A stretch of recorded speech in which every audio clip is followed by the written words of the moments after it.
getting a morning roast. They'll let him throw again. Wide open Deebo Samuel. Got a block from George Kittle. Deebo Samuel. There he goes. Foot on the gas. All the way. Touchdown San Francisco. A 74-yarder. Joe Davis on the call for Fox Sports. And oh, baby. The Niners advance in the divisional round where they'll take on either the Tampa Bay Buccaneers or Dallas Cowboys as Deebo Samuel breaks that catch off for 74 yards. And Deebo had himself a day. Brock Purdy had himself a day.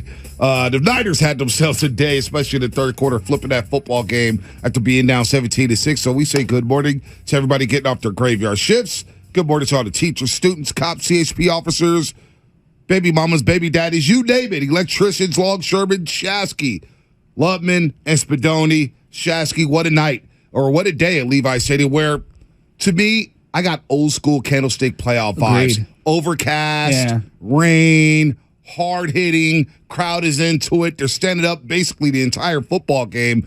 They put the Seahawks to bed once and for all in 2022. It was really loud. I thought the Niner fans did a great job showing up early, getting lathered up. And I thought they kept the opponent out of the stadium because there was a lot of just chatter online about, oh, don't let Seahawk fans in. I didn't see a lot of Seahawk fans. Did you? Wasn't a lot of 12 flags around there. Wasn't a lot of 12s. I mean, I know that's like irrelevant to people that are watching on their couch, Right. but like I thought the environment was incredible. I loved the environment, and I thought that the wet conditions, to me, made the pass rush negated for the 49ers. They did not get good jump off the ball. There was a couple plays for Eric Armstead, a couple really nice stuffs by Kinlaw, but it felt like the guys on the edges, Bosa, Ibukam, didn't have their normal push-off, and it was a tale of two halves. Geno Smith, I thought, was awesome in the first half.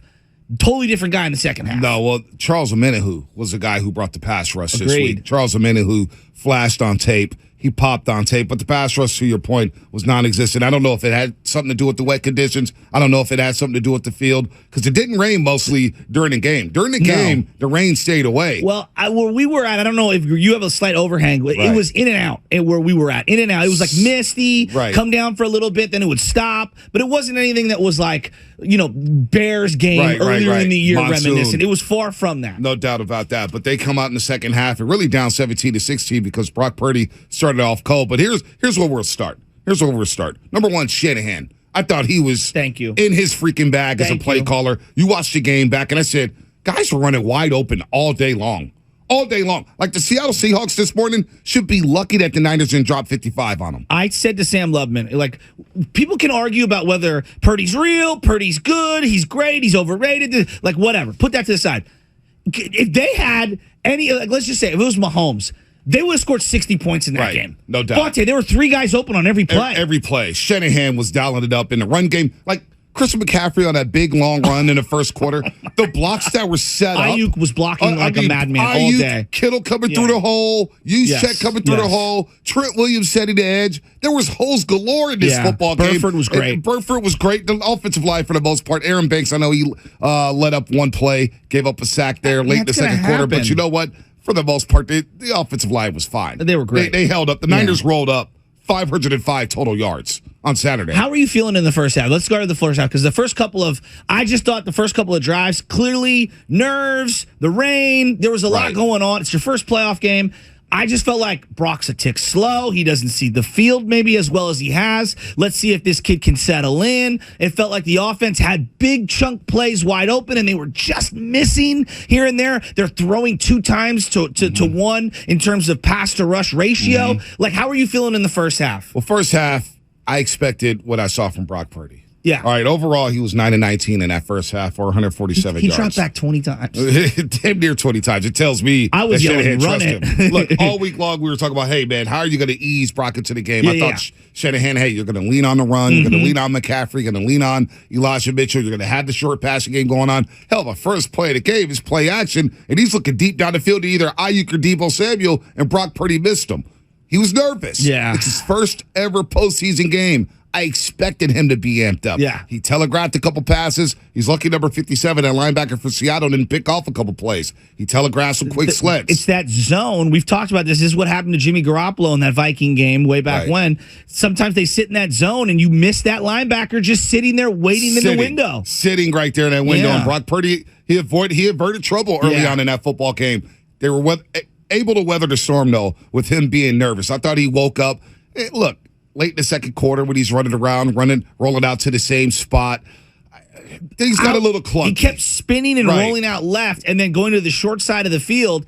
And all I kept saying was like, look, I love the way that you're evading pressure. You're taking unnecessary hits right now. Throw the ball away or step up to your right. Like I was screaming from my seats. Well, I wasn't screaming, but I was just like, this is weird, man. He's a little rattled right now. But look, he's a rookie. I know. He's a rookie. It's his first postseason start.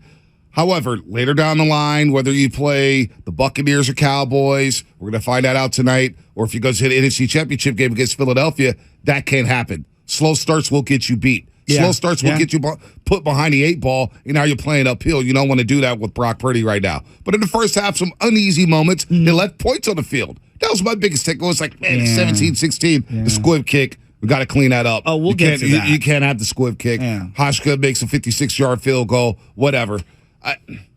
Brock was a little nervous, and that's okay. I expected that. It was predictable to be Shasky. I just felt like they flipped the switch in the second half, though.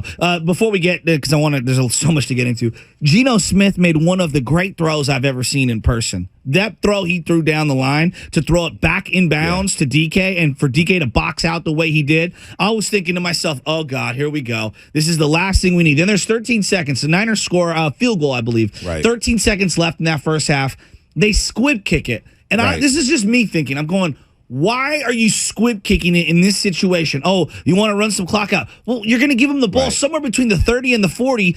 Geno could crow hop and throw one into the end zone, and you got a guy in DK. All it takes is a pass interference. Didn't love that. That's a situational play that I think that they would like to have back. I'm not going to lose my mind over it. And then you get And then you get the Jimmy Ward horrible penalty. It's like, Jimmy, you're a veteran. You cannot do that in that situation. Yeah, and they set up Jason Myers for 56 yards, and the Seahawks take the lead 17-16.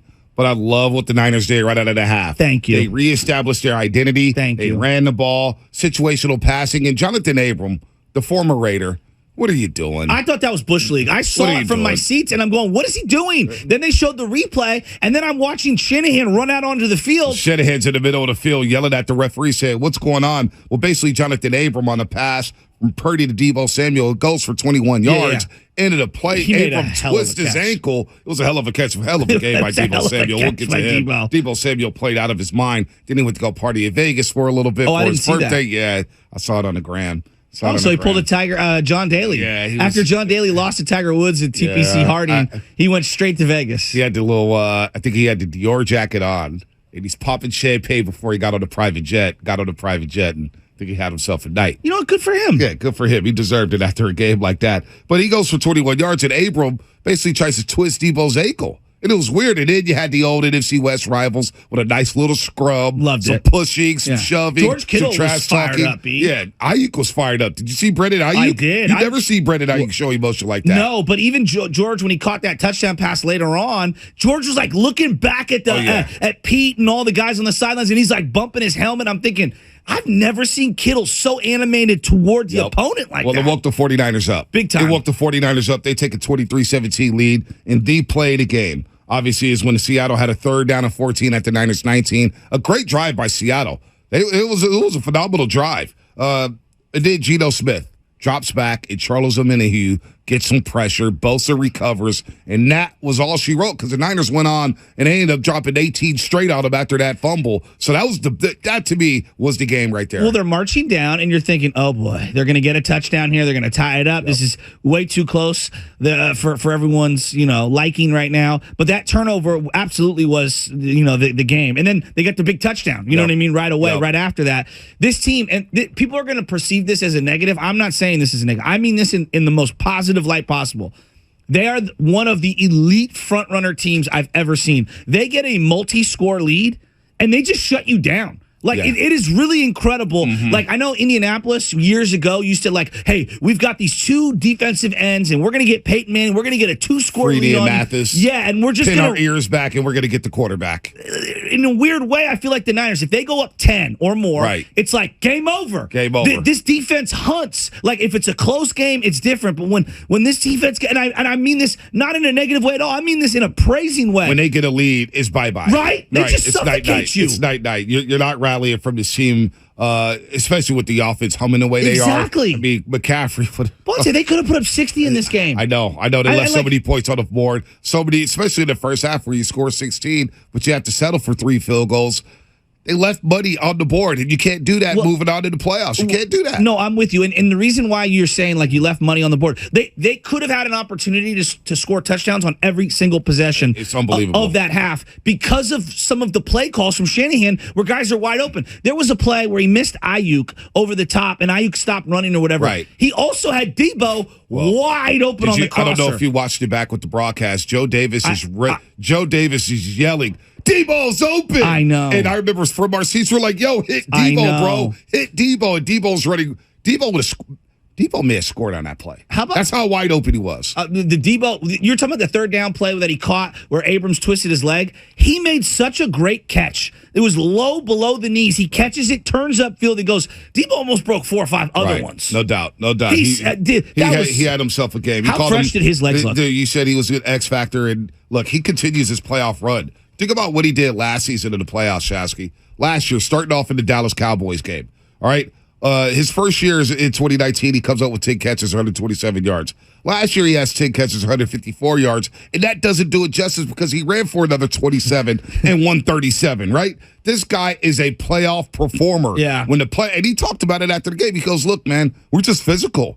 And teams we see if they can hang with us when it comes to being physical. And that's the thing, moving them forward.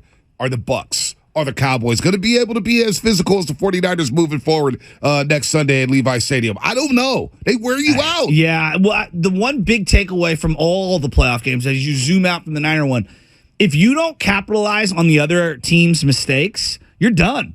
Right? Like, if you leave the window open for someone, you got to stick your foot in there and you got to take advantage of it. Whether we're talking about the Jaguars, last night, the Cincinnati game, like, one mistake was the difference for Baltimore, right? No doubt. I mean, it's the most random play we've ever seen, but, like, you're going to sneak it in from the one. You don't. You fumble it right there. Guy picks it up and runs 99 yards. I mean, you got to be able to capitalize. Bonte, I keep coming back to the same thing over and over and over again. This team just has so many playmakers on offense.